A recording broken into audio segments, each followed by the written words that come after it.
गंगा गलती से हुए पाप को धो देती है। कौन? बोलो बोलो जरा जम के बोलो। गंगा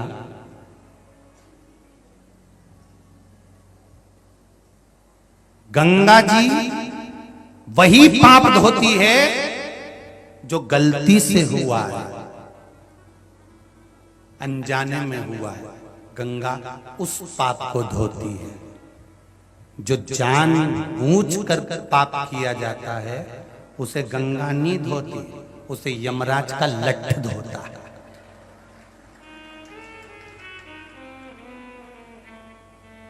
तुम जान कर कर किसी को परेशान करो, जान कर कर किसी का धन खा गए, जान कर कर तुमने किसी को कष्ट दिया, गंगा गलती से अनजाने में हुए पाप को गंगा का जल धोता है, पर जानबूझ कर किए हुए पाप को गंगा का जल नहीं धोता, उसे यम धोता है, उसे कोई दूसरा नहीं धोता।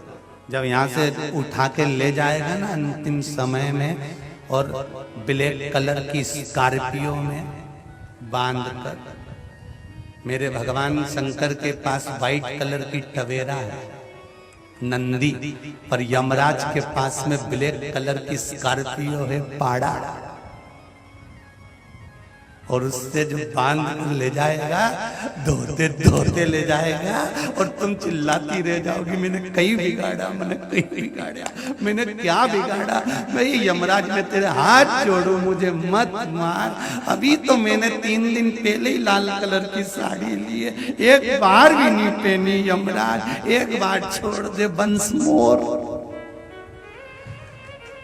एक बार छोड़ दे मुझे वंश मोर। यमराज के चल रही लीला कि दोनों चल फिर दिया उन्हें धर के, तो लीला फिर चुप हो गई। मैं लाल कलर की साड़ी, फिर रोती रोती बोली हमारी लाल कलर की साड़ी मैंने अभी पीको करवाई, वो की फाल लगवाई, कौन पहनेगा। इतने में यमराज बोला, सियोर वाला महाराज हमेशा कहता था कि रोज प्रतिदिन सुबह से उठकर रात को सोते समय तक रोज ऐसे जीना कि कल दिन आए कि नहीं आए, आज का दिन फुल एंजॉयमेंट के साथ जीना, फुल आनंद। तेरे को रोज कहते थे कि रो के जिंदगी मत निकाल, पर सुबह से उठकर एक ही काम करती थी महाराज, सुबह से उठे और रोने बैठ जाए, उसने ये कर दिया, उसने वो कर दिया, ये यूं हो गया, वो यूं हो गया, बहू ने इतनी रोटी फेंक दी, सब्जी फेंक दी, उन्हें ध्यान नहीं दिया, वो तो अमीर बाप की है, वो गरीब बाप की है, ने उसका बाप ऐसा, ने उसकी माता ऐसी। दिन भर कोसते कोसते कोसते कोसते सुबह से शाम निकाल दिया और जिंदगी खुद की नरक कर ली। अरे सुबह से तैयार होके खजूर वाली चोटी करके, पेंसिल से लाइन खींच के डब्बा भरती, आंखों को नीला पीला करके भगवान का भजन करती, तो भगवान भी कहते गजब लग रही लीला तुम्हें कहीं। पर पूरी जिंदगी रोने धोने में निकाल दी, उसने ये कर दिया, उसने वो कर दिया, उसने ये करा, उसने वो करा, वो ऐसी थी, वो वैसी थी, सुबह से लेकर रात तक रोती रही रोती रही रोती रही रोती रही। और रात किसने देखी, और आधी रात के सांस रुकी गई नहीं निपटी गई, तो कौन भरोसा जिंदगी का।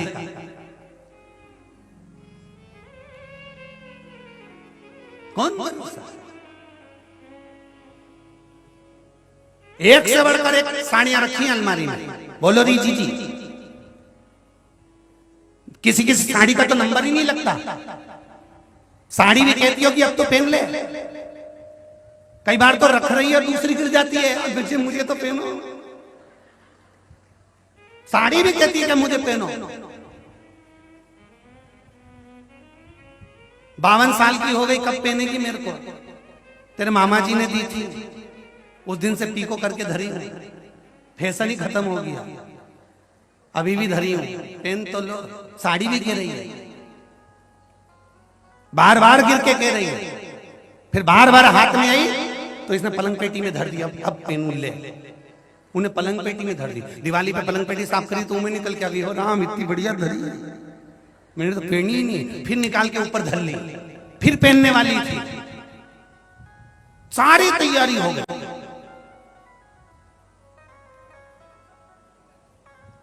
दो दिन पहले सोच के बैठी थी हमारे देवर के लड़के की शादी में नया वाला सेट पहनूंगी जो मैं लाई रतलाम से, और देवर के लड़के की शादी के पहले ही निपट गई तो फिर कौन पहने? पड़ा का पड़ा।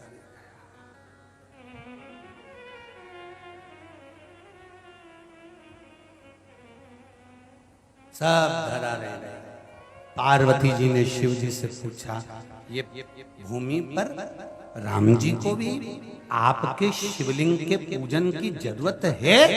शंकर भगवान ने कहा, सुनो पार्वती, आज मैं आपको एक शब्द कहता हूं, मृत्यु लोक में, संसार में, पृथ्वी पर अगर जन्म लिया है, हाँ तुम चंद्रमा पे जन्म लो या सूरज पे जन्म लो या मंगल में जन्म लो या तुम गुरु पे जन्म लो या जितने ग्रह उस पे जन्म लोगे तो तुम भले शंकर जी की पूजन करो मत करो कोई मतलब नहीं, पर पृथ्वी पर भगवान शंकर कहते हैं अगर किसी का जन्म हुआ है, मृत्यु लोक में अगर कोई पैदा हुआ है तो शिव जी कहते हैं उसको शंकर के शिवलिंग की अगर वो आराधना करेगा, मेरी आराधना करेगा, तो ये निश्चित है उसके सारे दुख काट कर मैं उसके सुख की घड़ी को उसके पालना करता हूं। वो मेरा भजन तो करे, भजन तुम करो, भजन भोले बाबा का करते रहोगे तो संसार सागर से तरते रहोगे। एक भजन का बल इतना प्रबल होता है। सुनो पार्वती,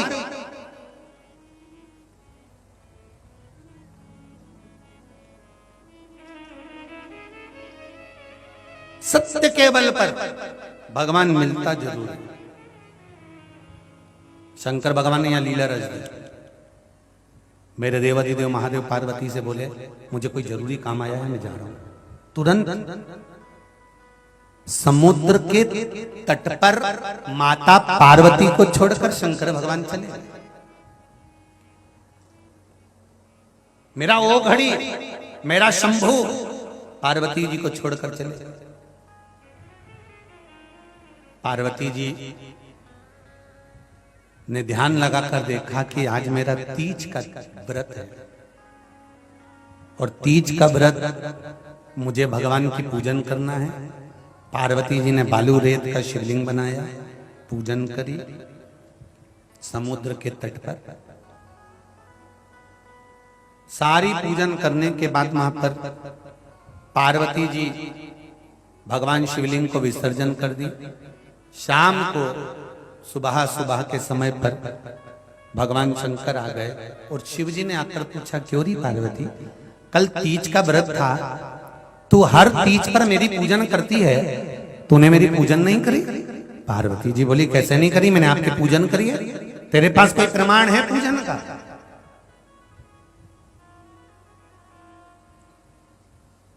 तेरे पास पूजन का कोई प्रमाण है? आप रोज मंदिर जाते हो, एक लोटा जल चढ़ा कर आते हो, आप पशुपति व्रत करते हो, शंकर जी के मंदिर जाते हो, आप दिया लगाते हो, शंकर जी के मंदिर में जाते हो, आप शंकर जी पे बेलपत्र चढ़ाते हो, आप शिव के मंदिर में धोख लगाते हो, आप भगवान के शिखर का दर्शन करते हो, आप शंकर जी का गुणगान करते हो, श्री शिवाय नमस्तुभ्यम का जाप करते हो, पंचाक्षर मंत्र का जाप करते हो, षडाक्षर मंत्र का जाप करते हो, आप शिव की आराधना करते हो, शंकर का स्मरण करते हो, शिव नाम का जाप करते हो, शिव भक्ति में डूबे रहते हो, शंकर का गुणगान आप करते हो, शिव स्मरण में आप डूबे रहते हो, शंकर की भक्ति का आप नित्य प्रति आनंद लेते हो। पर कोई आपसे कह दे, एक बार शंकर जी आकर आपसे कह दे कि बोल कि तूने मेरा पशुपति व्रत करा, तूने मेरा संकट सोमवार का व्रत करा, तूने मेरा सोमवार का व्रत करा, तूने मेरे प्रदोष का व्रत करा, इस व्रत का प्रमाण क्या है तेरे पास? लिखित में कोई प्रमाण हो तो बताओ। बोलो रे सागरवली जी और जितने लोग बाहर से आए, चेन्नई तक से लोग यहाँ कथा सुनने आए, चेन्नई के भी लोग यहाँ कथा में बैठे हैं, मद्रास से आए, आज सुबह जब मिलने के लिए आए थे तो बता रहे थे हम चेन्नई से, मद्रास से आए, राजस्थान से भी कुछ लोग आए। और केसरवानी परिवार को मैं बहुत बहुत धन्यवाद देना चाहूंगा कि जो लोग बाहर से आए हैं, जो पंडाल में रुक रहे हैं, रात भर जो पंडाल में रहते हैं, उनके लिए आपने बहुत बहुत व्यवस्था करी, उसके लिए बहुत बहुत साधुवाद। महाप्रसाद तक की आप व्यवस्था दे रहे हैं, उसके लिए बहुत बहुत साधुवाद।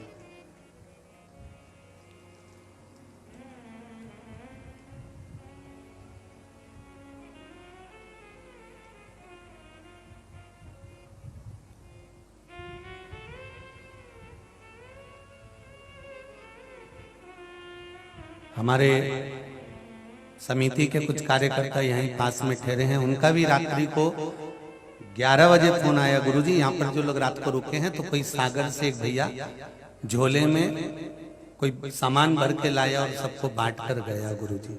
हमने कहा यही सागर है, यहाँ लोग दिल बहुत बड़ा रखते हैं और सेवा भी बहुत करते हैं।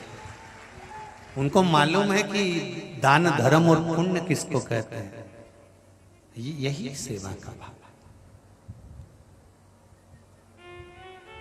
कुछ लोग यहाँ पर भोजन बना रहे होंगे तो केसरवानी जी गए होंगे, कहा होगा भोजन मत बनाओ, हम पहुंचाएंगे, आप आराम से पाओ, कथा सुनो, रात भर रुके हो, आप आनंद के साथ भगवान की भक्ति करो, शिव स्मरण। रस तत्व की मूलता,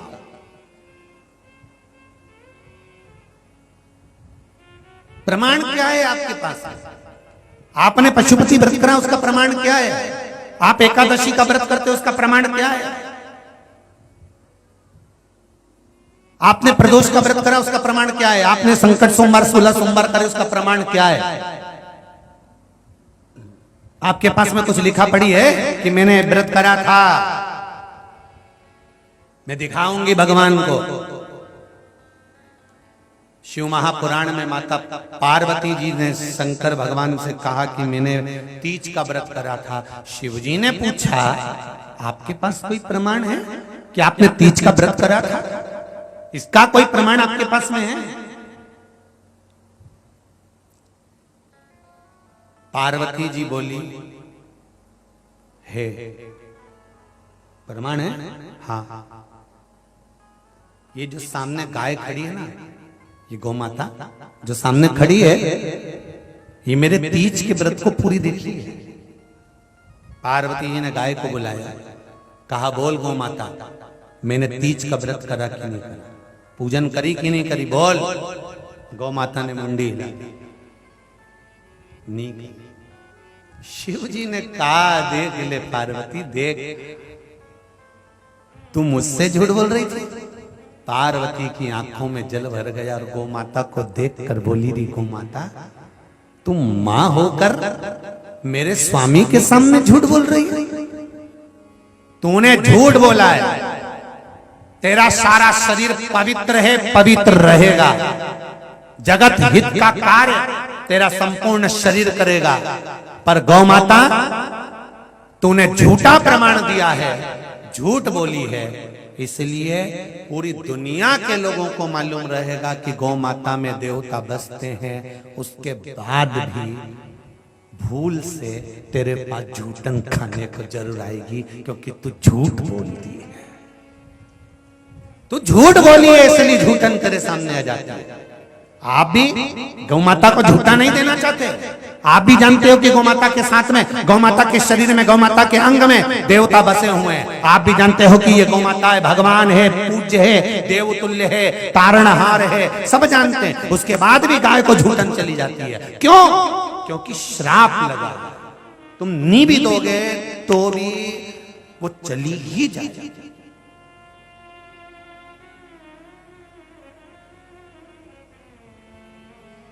चलिए,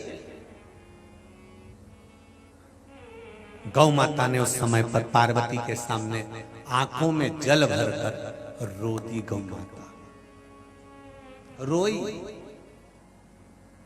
अपनी अधाशक्ति देवी को याद करा गौ माता ने, जिसका वो स्मरण करते हैं।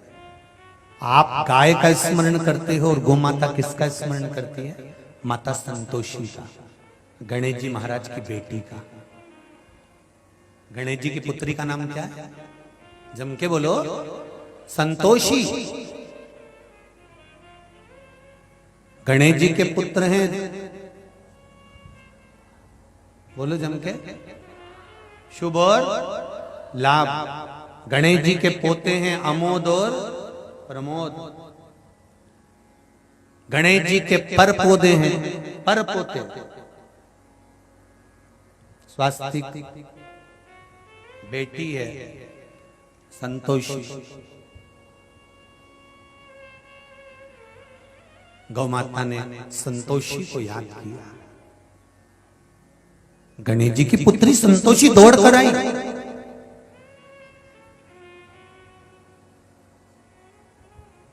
और आते से अपने दादाजी को देखा संतोषी ने।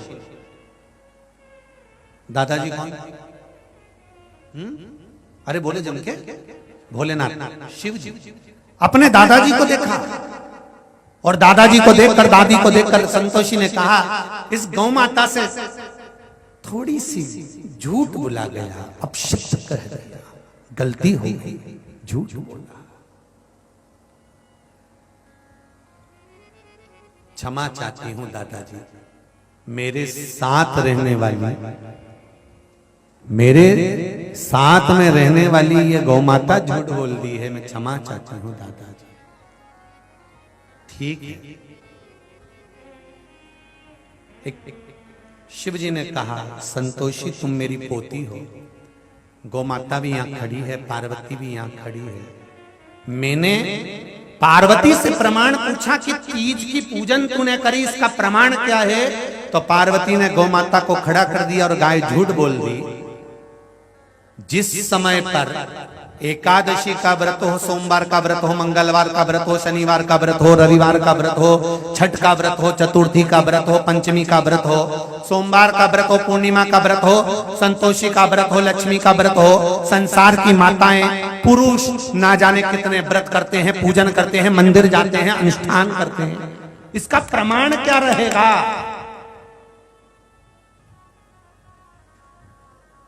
इसका प्रमाण कौन देगा?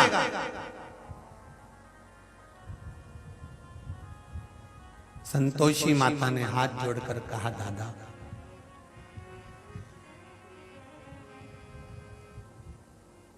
एकादशी का प्रमाण मैं दूंगी, व्रत का प्रमाण मैं दूंगी।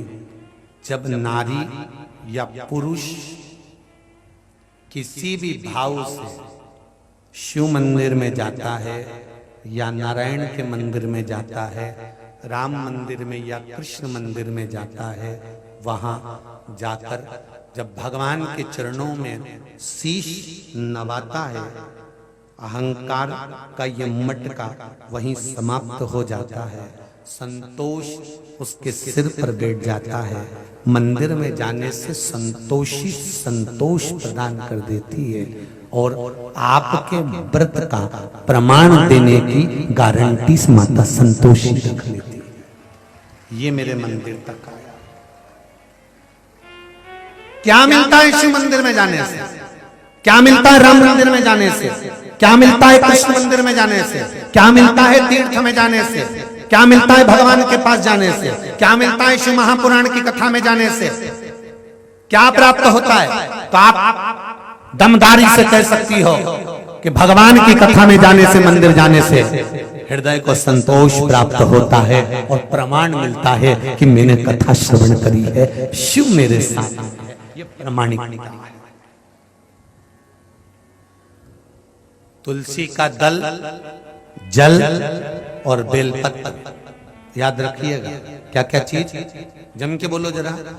तुलसी का दल, जल और बेलपत्र, ये तीन चीजें हमारे व्रत, साधना और पूजन का प्रमाण है।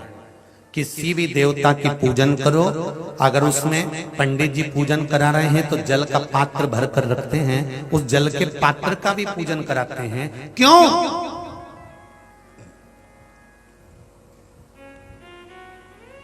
क्योंकि ये प्रमाण देगा आपकी पूजन का।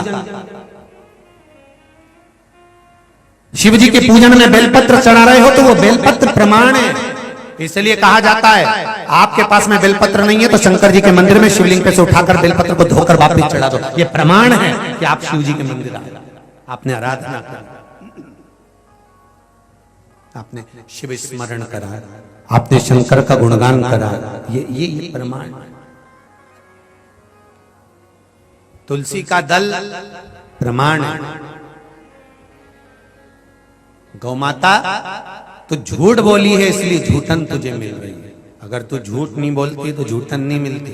बहुत ध्यान लगाकर सुनना रे भाई, जितने आस्था चैनल पर फेसबुक यूट्यूब पर कथा सुन रहे हैं, हमारे मंत्र, हमारी साधना, हमारे तप का प्रमाण है। शिव महापुराण की कथा कहती है, गला पकड़ रहा है, ओम हमारे मंत्र और साधना का प्रमाण है।